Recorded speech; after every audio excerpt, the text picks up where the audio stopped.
우리는 지난 시간 또 고린도 후서의 말씀을 나누게 되었습니다. 고린도 후서는 연약함과 또 부족함 가운데서 좌절하고 힘들어하는 우리들에게 소망의 또 위로의 말씀을 주는 서신이라고 했습니다.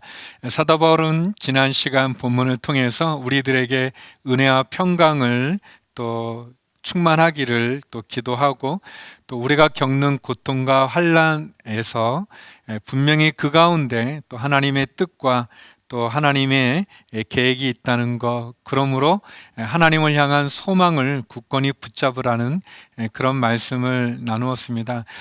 오늘 본문은 다시 한번 고린도 교회를 개척했던 사도 바울이 그의 심정을 나누는 그런 내용을 담고 있습니다. 고린도 교회는 바울이 전도 여행 가운데 개척했던 교회입니다.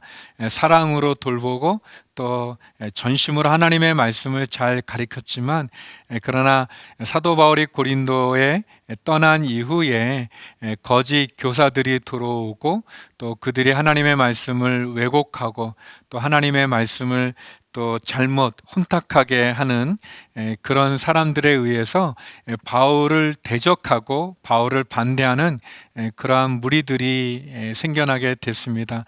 더 나아가서 그들은 바울의 사도권까지도, 그리고 바울의 복음의 가르침까지도 이렇게 부인하고 또 부정하는 그런 상황 가운데 있었습니다.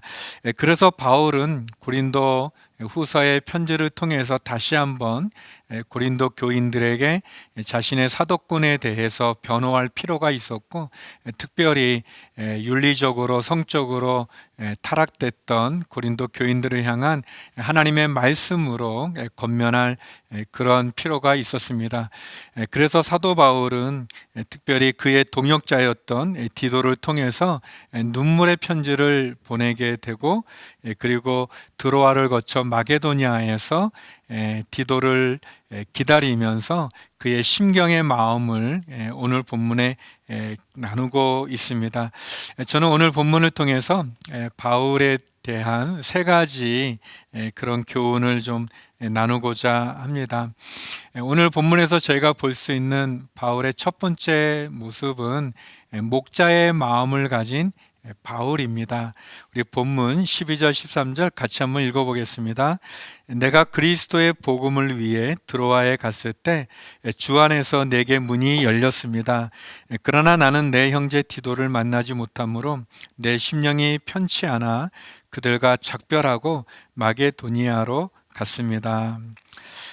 바울은 눈물의 편지를 써서 디도편에 고린도에 보내고 에베소에 머물렀지만, 사도행전에 보게 되면 이 에베소에서 일어났던 데메드리오의 폭동을 피해서 바울은 드로아로 이렇게 떠나게 됩니다. 에베소에서 그 위쪽으로 있는 드로아라는 곳인데요.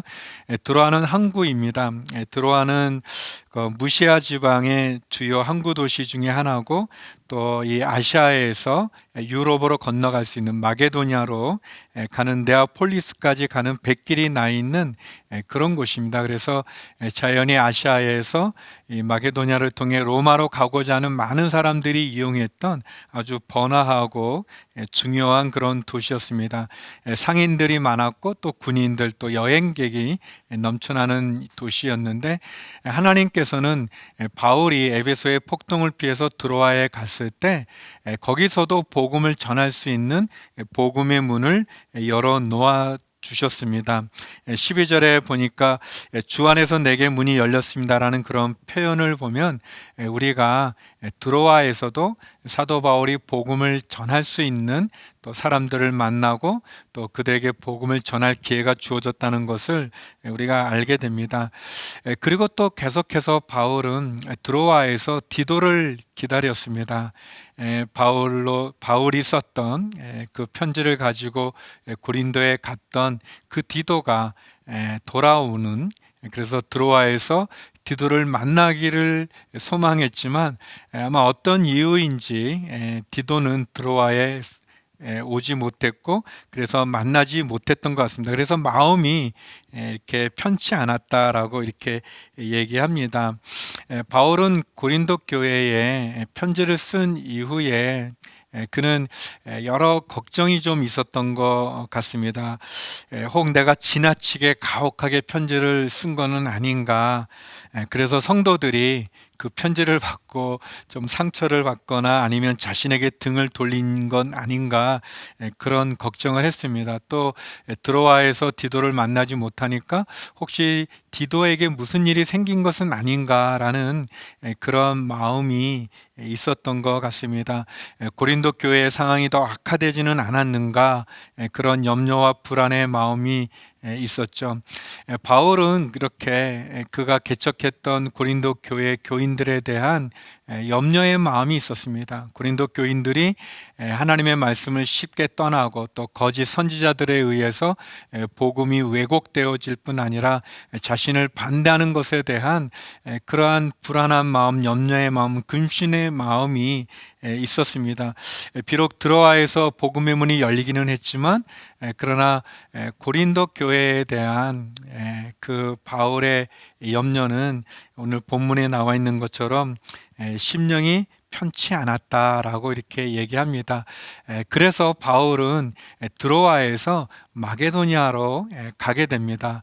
조금이라도 빨리 육로를 통해서 오게 될 디도를 빨리 만나고자 하는 그런 마음으로 마케도니아로 건너가게 되죠. 그리고 이제 이후에 이제 마케도니아에서 바울과 디도가 만나는 장면은 고린도후서 7장 5절 이후에 다시 등장하게 됩니다.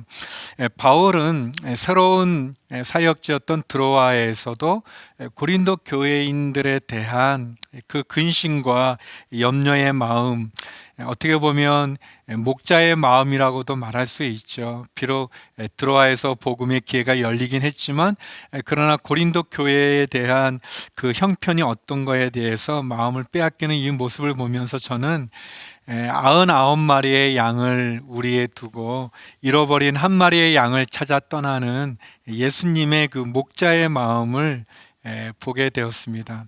잃어버린 영혼에 대한 하나님의 마음, 또 목자의 마음, 또 고린도 교인들을 향한 바울의 마음, 목자의 마음을 가진 바울을 보게 됩니다. 성도 여러분, 하나님은 잃어버린 영혼에게 그 마음이 있습니다. 이렇게 99마리의 양도 소중하지만 그러나 길을 잃고 헤매고 떠나 있는 잃어버린 한 마리의 양에 하나님 목자의 마음이 있는 거죠. 마치 부모님들이 다 자녀들이 다 사랑하지만 자녀들을 다 사랑하지만 그러나 좀 연약하고 좀 부족하고 또 어려운 자녀에게 더 애틋한 마음이 가는 것과 같은 거죠. 바울도 역시 혼돈과 분쟁 그리고 갈등 그리고 거짓 교사들에 의해서 하나님 말씀에서 떠나 있는 자기를 반대하고 또 자신을 부인하지만 그러나 그들에 대한 그런 애틋한 마음이 있었습니다. 어떻게 보면 이런 바울의 목자의 마음이나 잃어버린 영혼에 대한 하나님의 마음, 이 마음은 사랑의 마음이라고 말할 수 있습니다. 사랑하기 때문에 갖게 되는 그런 마음이죠. 고린도서 2장 4절에 보면 사도 바울이 이렇게 고백합니다. 나는 큰 환난과 마음의 고통으로 인해 많은 눈물로 여러분에게 썼습니다. 이는 여러분을 근심하게 하려 한 것이 아니라 여러분에 대해 넘치는 사랑이 내게 있음을 알게 하려는 것입니다. 사도 바울은 눈물의 편지를 쓰셨어요. 자기를 반대하고 또 복음에 떠나 있는 고린도 교인들을 향해서 목자의 마음으로 눈물의 편지를 썼는데 그것은 여러분에 대한 넘치는 사랑이다라고 이렇게 말하죠. 사랑하는 성도 여러분, 하나님 우리를 사랑하십니다. 마치 바울이 고린도 교인들에게 그 편지를 썼고 그리고 그 편지에 대한 결과를 이렇게 안타까운 마음으로 이렇게 기다리는 것처럼 하나님 우리를 사랑하시고 또 우리를 기다리고 계십니다. 어떻게 보면 성경의 주제는 잃어버린 영혼을 찾으시는 하나님의 사랑의 이야기라고 말할 수 있습니다. 하나님은 우리가 죄의 길에서 돌이키기를 원하시고 또 하나님을 떠난 그 자리에서 돌아온 탕자처럼 다시 돌아오기를 기다리고 계십니다. 우리를 사랑하시는 목자이신 예수 그리스도, 그분의 십자가가 우리를 향한 하나님의 사랑의 증거가 아니겠습니까? 죄악의 길에서 돌이키고 또 하나님을 떠났던 자리에서 하나님께로 다시 돌아가기를 하나님 우리를 간절히 찾으시고 기다리고 계십니다. 눈물의 편지를 쓴 사도 바울처럼 독생자이신 예수님을 우리에게 보내주셔서 하나님의 사랑을 보여주시고 또 십자가로 우리를 구원하여 주시고 또 성령님을 보내주셔서 우리에게 권능과 능력을 주시는 하나님, 그 목자 되신 하나님, 그 하나님에게로 돌아가는 그 하나님을 다시 붙잡고 하나님이 주시는 귀한 능력과 사랑과 그 권능으로 승리하는 저와 여러분 되기를 소망합니다. 두 번째, 오늘 본문에서 볼 수 있는 바울의 모습은 그리스도의 향기인 바울입니다. 그리스도의 향기인 바울이죠. 우리 본문 14절에서 16절 말씀 같이 한번 읽어보겠습니다. 그러나 우리로 그리스도 안에서 항상 승리하게 하시며 우리를 통해서 모든 장소에서 그리스도를 아는 냄새를 나타낼 수 있게 하시는 하나님께 감사를 드립니다. 우리는 구원받는 사람들에게나 멸망하는 사람들에게나 하나님 앞에서 그리스도의 향기입니다. 그러나 어떤 사람들에게는 죽음에 이르게 하는 죽음의 냄새나 어떤 사람들에게는 생명에 이르게 하는 생명의 냄새입니다. 누가 이런 일들을 감당할 수 있겠습니까? 이제 사도 바울은 디도에 대한 이야기를 멈추고 그리스도 안에서 항상 승리하게 하시는 자신의 사역에 대해서 나누게 됩니다. 여기 그 바울이 표현했던 14절에 이렇게 승리하게 하신다. 주님 안에서 그리스도 안에서 항상 승리하게 한다는 이 승리의 라는 표현에 사용된 헬라어는 스리암 무오라는 그런 단어인데요. 이 단어는 이 승리한 장군이 로마에서 승리한 장군이 이렇게 개선 행진을 할 때 연관된 단어였다고 합니다. 그래서 그 말 자체에는 이렇게 승리한다는 표현보다는 개선 행렬 속에서 행진한다 또는 개선 행렬을 이끈다라는 그런 이끄는 그런 의미가 더 많은 단어인데요. 보통 로마에서 큰 승리를 거둔 장군이 로마에 다시 이렇게 오게 될 때는 개선 행진을 했다고 합니다. 그래서 원정 전쟁에서 큰 승리를 거두고 돌아오는 장군들에게 베풀어주는 어떤 성대한 축하 행사죠. 어떤 퍼레이드라고 말할 수 있는데요. 사도 바울은 하나님을 이렇게 승리한 개선 장군에 비유하면서 바울과 또 이 복음을 전하는 사람들이 그 개선 행렬 속에서 행렬을 이끌고 가는 그 하나님을 개선 장군에 비유하면서 또 바울과 또 그의 일행도 그 개선 행렬에 함께 한다는 것을 이렇게 설명하면서 이 단어를 사용했던 것 같습니다. 많은 성경학자들에 의하면 이 바울은 이 개선 행렬 속에서 자신의 위치를 어떻게 뒀냐면 이렇게 개선 행렬 중에 이렇게 끌려와서 죽임을 당하는 그런 노예로, 전쟁의 포로로 노예에 해당한 그런 모습으로 바울이 자기 자신을 이렇게 사용했다라고 이렇게 보는 많은 이렇게 신학학자들은 대부분 그렇게 보기도 하고요. 또 어떤 학자들은 바울이 이렇게 죽임을 당하게 되는 노예라기보다는 개선 행렬 가운데 이렇게 향료를 뿌려주는 그런 사람에 더 부합하는 견해로 이렇게 그런 역할을 하는 사람으로 향기를 뿌려주는 그런 사람으로 보는 견해도 있습니다. 저는 개인적으로 다 두 가지 다 의미가 있는 것 같아요. 바울을 죽음을 당하게 되는 노예로 보는 것도 일리가 있고, 또 그 개선 행렬 가운데 이렇게 꽃을 뿌리고 향료를 뿌리는 그런 향기를 이렇게 담당하는 그런 사람으로 보는 것도 일리가 다 있다고 생각하는데, 저는 이제 후자를 이렇게 좀 후자가 좀 문맥에 더 가깝다고 보고 이제 그런 관점으로 이 본문을 좀 나누도록 하겠습니다. 바울은 자신을 그리스도의 향기라고 말합니다. 그리고 이 향기가 어떤 사람에게는 죽음에 이르게 하는 죽음의 냄새가 되지만, 어떤 사람에게는 생명에 이르게 하는 생명의 냄새가 된다라고 이렇게 얘기합니다. 바울은 자신이 복음을 전하는 이 전도 사역을 통해서 그리스도의 향기가 온 세상 가득 퍼지기를 원하고, 또 그 그리스도의 향기, 복음을 말하는데 그리스도의 향기를 전하는 그런 역할로 자신을 이해하고 있습니다. 바울이 전하는 복음, 이 진리의 말씀, 예수님의 십자가의 복음은 어떤 사람들에게는 죽음의 냄새가 되고 어떤 사람에게는 생명의 향기가 됩니다. 어떻게 그렇게 될까요? 그것은 예수 그리스도의 십자가의 복음을 거절하고 부인하고 또 공격하는 사람들에게는 그리스도의 향기는 멸망당하는 심판의 소식이 되지만, 그러나 예수 그리스도의 십자가의 복음을 영접하고 받아들이는 사람에게는 생명에 이르는 구원의 소식이라는 것을 분명히 이렇게 밝히고 있죠. 사도 바울은 고린도에 보냈던 첫 번째 편지 고린도전서 1장 18절에도 이렇게 이야기하고 있습니다. 십자가의 말씀이 멸망당하는 사람들에게는 어리석은 것이나 구원받는 우리에게는 하나님의 능력입니다. 바울은 자신을 그리스도의 향기라고 이렇게 소개합니다. 그리스도의 향기는 복음이죠. 바울은 이 복음인 그리스도의 향기를 전하는 사람입니다.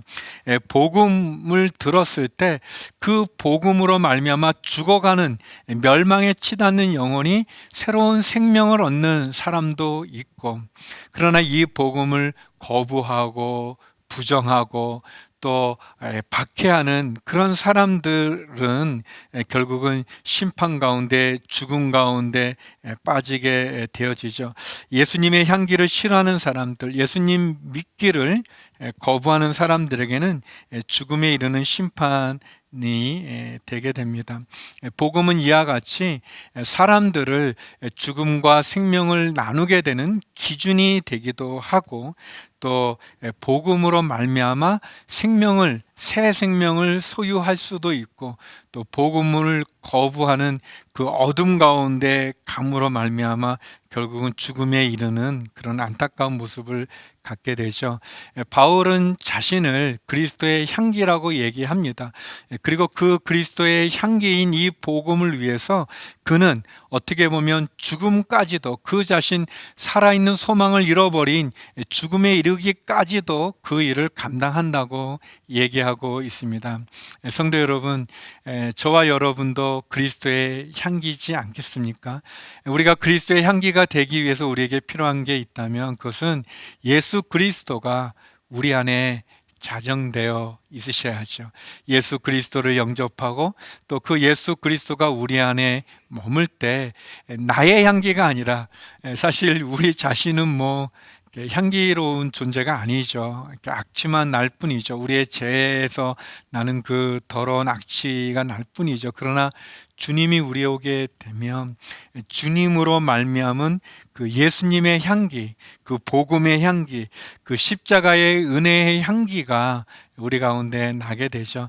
사도 바울이 누가 이 일을 감당할 수 있겠습니까? 라고 말했던 것처럼, 사도 바울처럼 저와 여러분, 우리도 이 일을 감당하는 그리스도의 향기가 되어져서 예수님의 향기를, 그 복음의 생명의 그 향기를 우리의 믿지 않는 사람들에게 나누고, 더불어서 이 복음의 그리스도의 향기를 땅끝까지 나누는 선교의 사역에, 또 전도의 사역에 저와 여러분이 쓰임받을 수 있기를 소망합니다. 내가 머무는 곳, 나의 삶의 자리에서 예수님의 향기, 그리스도의 향기를 나누는 그리스도의 향기가 되는 저와 여러분이 되기를 바랍니다. 세 번째, 우리가 본문에서 볼 수 있는 바울의 모습은 진실함으로 사역하는 바울입니다. 진실함으로 사역하는 바울의 모습이죠. 우리 본문 마지막 17절을 같이 한번 읽어보겠습니다.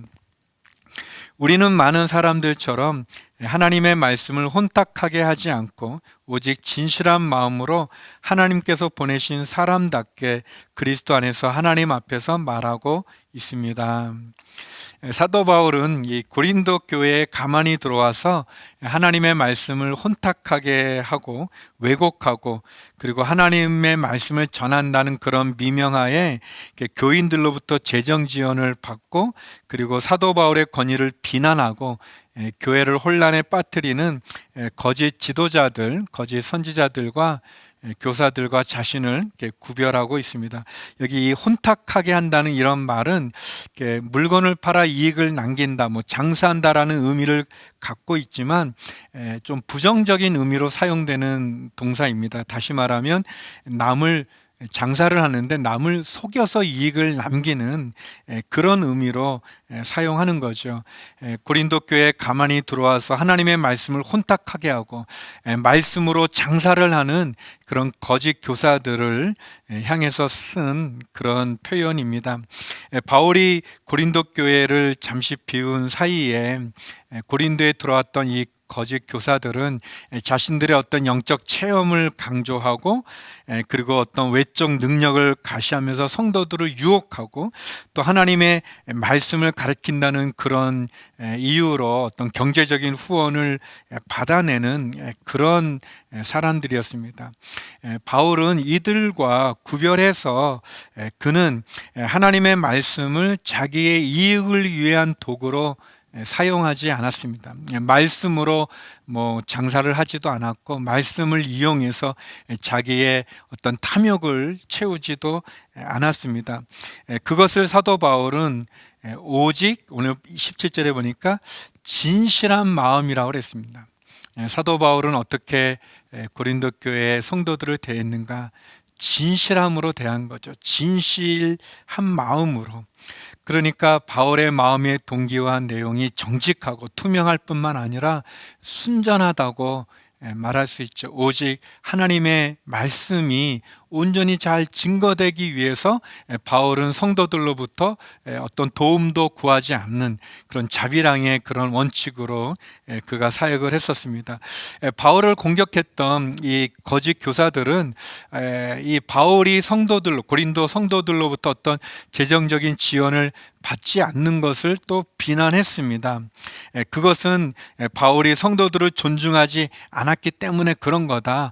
그리고 어떻게 보면 이 고린도 교회가 자기가 이 성도들로부터 사례비를 받지 않는 게 예루살렘 교회의 그 어려운 예루살렘 교회를 위해서 후원하자고 이렇게 말을 하는데, 그래서 더 큰 예루살렘 교회를 빙자해서 더 큰 후원을 받아서 가로채려고 하는 그러한 술수다, 그런 의도가 있다라고 하면서 바울을 끊임없이 비방하고 공격했습니다. 그러나 바울은 고린도 후서에서 또 고린도 전서에서도 밝히고 있는 것처럼 그 자신은 그렇게 받을 만한 자격이 있던 사람이지만, 그러나 하나님의 말씀을 온전히 전하기 위해서 그것을 받지 않는 그런 순전함, 진실함을 얘기합니다. 고린도전서 9장 12절인데요. 이렇게 얘기합니다. 우리가 여러분에게 영적인 씨앗을 뿌렸다면, 우리가 여러분에게서 물질적인 것을 거둔다고 해서 그것이 지나친 일이겠습니까? 다른 사람들도 여러분에게 이런 권리를 가졌다면 우리는 더욱 그렇지 않겠습니까? 그러나 우리는 이 권리를 사용하지 않았고 도리어 모든 것을 참고 있습니다.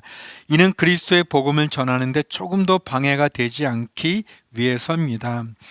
바울은 그가 성도들로부터 고린도 교회 성도들로부터 재정의 지원을 받지 않았던 것은 복음을 전하는데 조금도 방해가 되지 않게 하기 위해서 진실한 마음이죠. 순전한 마음으로 그렇게 했다고 얘기합니다. 그러면서 더 나아가 17절에 보니까 바울은 세 가지로 자신의 사역을 설명해 줍니다. 그것은 첫 번째는 하나님으로부터 자신이 그의 사역의 권위를 받았다.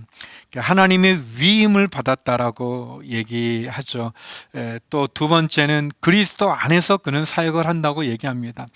바울은 늘 그리스도 안에서, 주님 안에서, 그 자신이 그리스도의 향기라고 말했던 것처럼 늘 주님 안에서 일을 했고, 그리고 세 번째, 그는 하나님 앞에서, 그러니까 하나님의 눈을 의식하고 하나님의 앞에서 하나님만 바라보고 그는 사역을 했다고 얘기합니다. 그런 점에서 바울의 진실한 모습은 우리들 자신을 돌아보게 하죠. 많은 경우는 아니지만 종종 예언의 은사를 가진 사람들이 그 예언의 은사를 가지고 마치 이렇게 하나님의 그 능력, 원래 예언이라고 하는 것은 하나님 말씀인데요. 하나님의 말씀을 이렇게 나누는 것인데, 이게 점쟁이처럼 이렇게 앞일을 얘기해 주는 것 같은 그런 예언의 은사를 받은 사람들이 그런 예언 기도를 해준다고 하면서 점쟁이처럼 예언 기도를 해주고 돈을 받는 그런 어떤 잘못된, 많은 경우는 아니지만 종종 그런 잘못된 사람들이 있고, 또 그런 은사를 가지고 또 성도들을 구속하고 또 지배하고 또 성도들의 어떤 많은 그 재물들을 이렇게 탐을 내는 그런 잘못된, 그런 왜곡된 그런 사람들도 있죠. 그런 모습에 비춰서 사도 바울은 진실함으로 그는 하나님으로부터 권위를 받고 그리스도 안에서, 그리고 그의 사역이 마치 하나님의 심판대 앞에 심판받은 두려움을 가지고 하나님 앞에서 그 하나님만 바라보고 사역하는 그런 모습을 보여줍니다. 사도 바울은 그리스도의 복음을 자기의 이익의 도구로 삼지 않았습니다. 복음을 왜곡했던, 또 복음으로 자기의 이익을 취했던 그런 거짓 지도자들과는 다르게 하나님 앞에서 순수함과 또 진실함으로 했죠. 성도 여러분, 마찬가지로 우리가 주님의 일을 할 때 우리도 사도 바울의 이런 모습처럼 진실함과 또 순전함으로 해야 될 것입니다. 우리의 어떤 봉사나 우리의 사역이나 우리의 헌신이 어떤 목적을 가진 나의 어떤 다른 욕심이나 어떤 탐욕이나 또는 인기나 아니면 내가 어떤 것을 얻기 위해서 하는 그런 불순한 동기가 아니라 하나님 앞에 진실함으로 또 순전함으로 우리가 사역할 필요가 있습니다. 사도 바울은 오늘 말씀을 통해서 목자의 마음으로 그리스도의 향기로 진실함으로 사역을 감당했다고 고백하고 있습니다. 잃어버린 영혼을 찾으시는 목자 되신 예수 그리스도, 또 죽음의 냄새가 아닌 생명의 향기인 그리스도의 십자가의 복음, 그리고 생명으로부터 생명에 이르게 하는 구원의 소식을 진실함으로 전하는 그런 사도 바울처럼 저와 여러분 잃어버린 영혼을 찾아오시는 그 하나님의 마음을 갖고 우리의 많은 사람들에게 그리스도의 향기를 나눌 수 있는 저와 여러분이 되기를 간절히 소망합니다. 더 나아가서 하나님을 위한 일을 할 때, 복음을 전하는 일을 할 때, 교회 사역을 감당할 때 온전히 하나님을 바라보고 그리스도 안에서 아름다운 향기로 많은 사람들을 주님께로 인도할 뿐 아니라 주님께 영광을 돌리는 저와 여러분이 되기를 소망합니다. 이번 한 주간도 그리스도의 향기로 승리하는 성도 여러분 되시기 바랍니다. 기도하겠습니다. 거룩하신 아버지 하나님, 목자의 마음으로 그리스도의 향기로 진실함으로 사역했던 사도 바울처럼 우리도 잃어버린 영혼을 향한 하나님의 마음을 품고 예수 그리스도와 함께 그리스도의 향기를, 그 복음을 온전히 나누고 진실함으로 순전함으로 주님을 온전히 섬기고 주님의 복음을 나누는 주님의 귀한 사역으로 승리하는 저희 모두가 되게 하여 주시옵소서. 예수님 이름으로 기도드립니다. 아멘.